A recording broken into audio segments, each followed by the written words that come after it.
Hello students, আমি Moumita ma'am. আশা করি তোমরা সকলেই খুব ভালো আছো। Welcome back to our channel. আজকে আমি তোমাদের 5th সেমিস্টার মেজর ইংলিশের পেপার 10 থেকে তোমাদের ইউনিট 3 এর first poem the lady of shallow, তোমাদের আজকে আমি এই টপিকটার উপরেই কিন্তু ক্লাস করাবো। তো দেরি না করে শুরু করে দিই আজকের ক্লাসটা। দেখো কি বলেছে। ফার্স্টে বলে রাখি, এখানে আমরা ক্যামেলট বলে একটা জায়গার নাম পাবো এবং সেখানকারই একটা আইল্যান্ড যার নাম হচ্ছে শ্যালট। ঠিক আছে, সেই আইল্যান্ডে একটা টাওয়ারে থাকে হচ্ছে একটা মেয়ে, যে কিনা হচ্ছে তার উপর আর কি অভিশাপ রয়েছে এবং সে ওখানে একাকী থাকে। দেখো কি বলেছে, the lady of Shalott is a famous poem written by Alfred Lord Tennyson. It tells the story of a lonely lady who lives in a tower on an island near ক্যামেলট।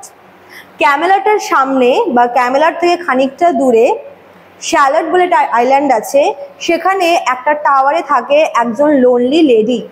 ঠিক আছে, সে লোনলি কেন? The lady is cursed and she cannot look directly at the outside world.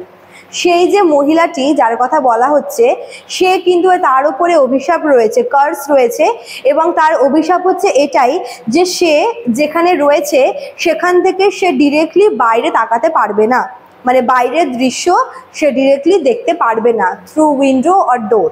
ঠিক আছে, instead she sees everything only through a mirror and weaves that she sees into a magic web.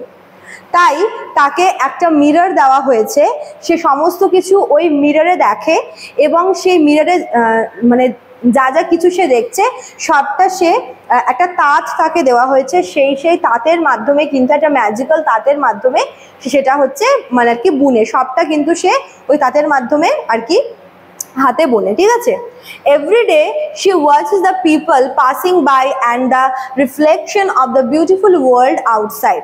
তাই প্রত্যেক দিন, যদিও সে একেবারে মানে দেখতে পারে না বাইরে কি হচ্ছে না হচ্ছে ডিরেক্টলি, তবুও প্রতিদিন সে লোকজনের যাওয়া আসা, তাদের কার্যকলাপ, তারা কে কি করছে, কোথায় যাচ্ছে, সবটাই কিন্তু তার রিফ্লেকশন সে ওই মিররে দেখতে পায়।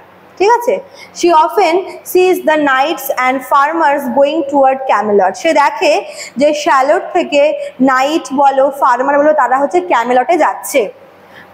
Though she feels sad and lonely, she keeps waving because she is afraid of the curse. তার উপরে এই কার্স মানে তার উপরে কার্স হচ্ছে এটাই আছে যে সে হচ্ছে মানে সমস্ত কিছু ওই আয়নায় দেখবে এবং যা দেখছে সবটাই কিন্তু সে উইভিং করবে, এটা হচ্ছে ওর ওপরে কার্স রয়েছে। তার ভীষণ খারাপ লাগে, তার একাকিত্ব বোধ হয়, কিন্তু ওই অভিশাপের ভয়ে সে যা যা দেখে ওই মিররের মধ্যে সবটাই কিন্তু সে উইভিং করতে থাকে। ঠিক আছে, দেখো তারপরে কি বলছে। One day, the handsome Sir Lancelot rides by singing a cheerful song.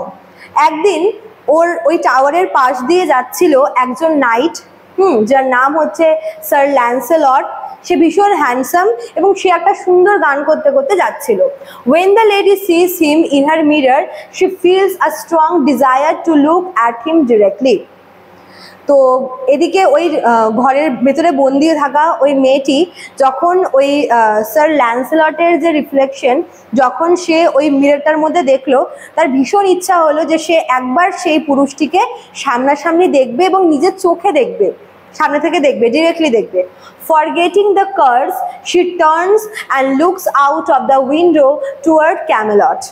তাই যখনই হচ্ছে সে এই তার মনে এই ভাবনাটা আসলো, সঙ্গে সঙ্গে সে ঘুরে গেল এবং জানলার কাছে গিয়ে হচ্ছে একদম সরাসরি তাকালো, মানে সে উইন্ডো দিয়ে দেখার চেষ্টা করলো।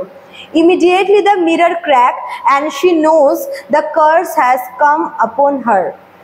মানে সমস্ত কার্স সবটা ভুলে গিয়ে সে ভাবলো কি একবার যদি এই পুরুষটিকে দেখতে পেতাম, তাই সমস্ত ভয়, সমস্ত অভিশাপের চিন্তা তার মাথা থেকে বেরিয়ে গেল এবং সে তাড়াতাড়ি করে উইন্ডো দিয়ে সেই লোকটিকে দেখার চেষ্টা করলো।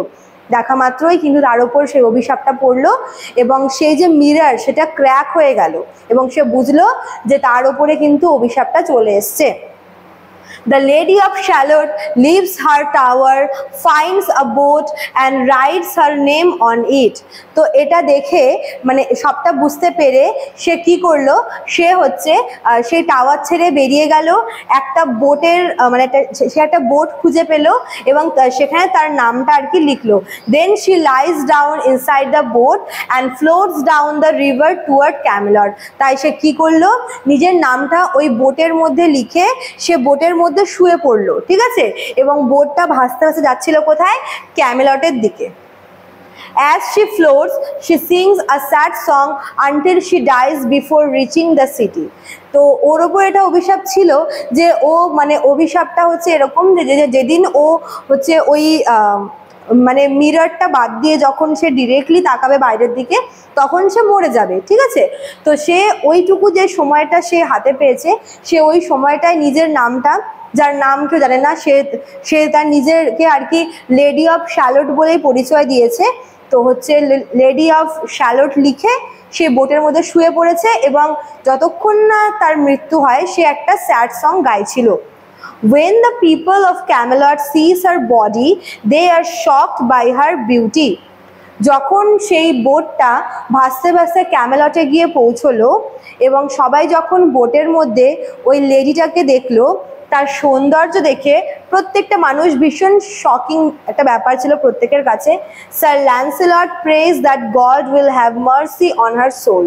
তো ততক্ষণে কিন্তু সে মারা গেছে, মেয়েটি চলে গেছে পৃথিবী ছেড়ে, এবং স্যার ল্যান্সেলট সেখানে আসে এবং এসে ওই মেয়েটিকে দেখে তারও ভীষণ ভালো লেগে যায়।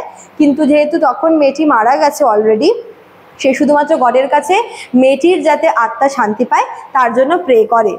অ্যাকচুয়ালি এখানে স্যার ল্যান্সেলট জানতেই পারলো না যে মেয়েটি তার জন্যই মারা গেছে, তাকে দেখতে গিয়ে তাকে দেখার জন্যই কিন্তু মেয়েটি পুরো অভিশাপটা তার নিজের ওপরে নিয়ে নিয়েছে। The poem shows the sadness of isolation and the human desire for freedom and love. তো এখানে মানুষের হিউম্যান ইমোশনের মধ্যে দেখো যে আইসোলেশন, স্যাডনেস অফ আইসোলেশন আর কি মানুষের মনে ভালোবাসা এবং ফ্রিডম পাওয়ার যে ডিজায়ার সেটাকেই কিন্তু বোঝাচ্ছে। মানে এখানে হিউম্যান ইমোশনটাকে খুব বেশি করে দেখানো হয়েছে, ঠিক আছে। তো এই ছিল তোমাদের আজকের ক্লাসটা। যারা ভাবছো আমাদের কাছে অনলাইনে পড়ো তারা আমাদের অফিসিয়াল নাম্বারে কন্ট্যাক্ট করে নিতে পারো। আমাদের অফিসিয়াল নাম্বার দেখো দেওয়া আছে এখানে। এছাড়াও তোমাদের জন্য কিন্তু কোর্স ফিটা এখানে প্রোভাইড করে রেখেছি। চলো আজকে এতটুকুই থাকলো, দেখা হচ্ছে নেক্সট ক্লাসে। Thank you.